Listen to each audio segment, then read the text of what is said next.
Et on va parler de tout à fait autre chose. Comment le sport peut-il être un vecteur de réconciliation nationale? Exemple avec le Rwanda, après le génocide des Tutsis en 1994. Et pour en parler avec nous sur ce plateau, Valens Munya-Bagisha, merci à vous d'être avec nous. Vous êtes le président du comité olympique rwandais. D'abord, de quelle manière utilisez-vous le sport pour cette réconciliation? Quelles sont vos initiatives?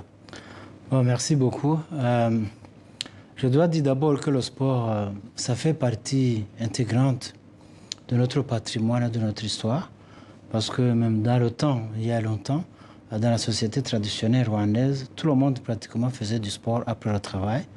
Donc c'était un vecteur, c'était un moyen de rencontre, un moyen de débattre de ses propres problèmes. Alors le sport, comme c'est un facteur de massification, il est très facile d'utiliser le sport pour le bien ou pour le mal. D'ailleurs, avant de parler de sport comme facteur de cohésion sociale, je rappelle que au Rwanda, un peu avant le génocide contre les Tutsis, il y en a qui ont tenté d'utiliser le sport pour attirer les jeunes qui plus tard feront partie des milices et qui ont commis le génocide au Rwanda. C'est un travail qui a été réalisé, un travail de la chercheuse Hélène Dumas. Exactement, Hélène Dumas a fait cette recherche-là. Il a fait un très bon article pour montrer que le sport, surtout le football dans le temps, parce que les grands clubs de football du Rwanda ont été à ce moment-là dirigés par des politiciens qui ont utilisé le sport en de mauvaises choses. Et aujourd'hui, alors vous l'utilisez ce sport pour la réconciliation?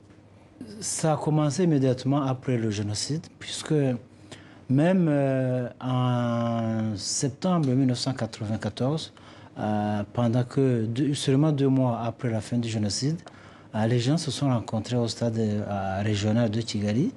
Il y a 2 équipes qui étaient là, les rescapés de ce génocide, l'équipe de Rayon Sport, l'équipe de Kivu Sport. Ils se sont rencontrés pour le sport. C'était en quelque sorte une sorte de thérapie, surtout pour les rescapés du génocide, parce que tout le monde avait un peu peur. Et plus tard, on a continué. Le sport fait partie maintenant intégrante dans la cohésion sociale. Est-ce que ça concerne les hommes et les femmes? Pas seulement les hommes et les femmes, mais aussi même des gens, des handicapés. Mais tout ça, je crois, c'est en rapport avec une certaine volonté politique. Parce que quand il y a une volonté politique, quelque part, tout le reste, ça devient facile. Est-ce qu'on peut imaginer que le Rwanda se porte candidat pour l'organisation d'un événement sportif mondial en termes d'unité, de réconciliation? Est-ce que ce type d'événement pourrait intéresser votre pays? Je crois.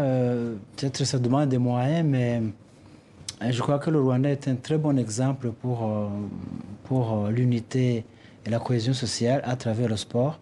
Peut-être un jour, si les moyens le permettent, on pourrait organiser un événement international avec ce thème-là d'unité et de cohésion sociale. D'ailleurs, je vous informe qu'au mois d'avril, nous organisons une compétition au niveau de la région. Il y a 11 pays qui vont participer à une compétition, à plusieurs compétitions sportives.